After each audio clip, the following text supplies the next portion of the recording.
आणि युजली आपण लॉबस्टर खायला अवॉइड करतो कारण ते खूप महाग असतात रेस्टॉरंटमध्ये गेलं. किंवा तुम्ही अलिबागचा एपिसोड बघितला असेल, त्यामध्ये एक थोडंसं लॉबस्टर होतं काहीतरी 1200 रुपयाचं का 1600 रुपयाचं. पण इथे लॉबस्टर्स मिळत आहेत तुम्हाला 500 रुपयाला 5. म्हणजे लिटरली हा एक लॉबस्टर मला मिळाला आहे 100 रुपयाला.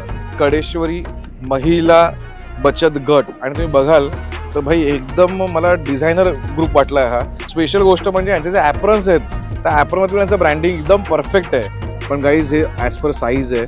म्हणजे मी आता ह्या साईजचं खातोय म्हणजे तुम्हाला त्या साईजचं परत मिळालं असं वाटत नाही. स्टाईल बघायची त्यांनी ऑलरेडी तो कापलेला आहे. सो तुला तो उघडायचं आहे बदल आहे बघ. ओ माय गॉड, ची भात माशाचा वास नाही, ची भात. ही ग्रीन चटणी आहे ना, तिचा अरोमा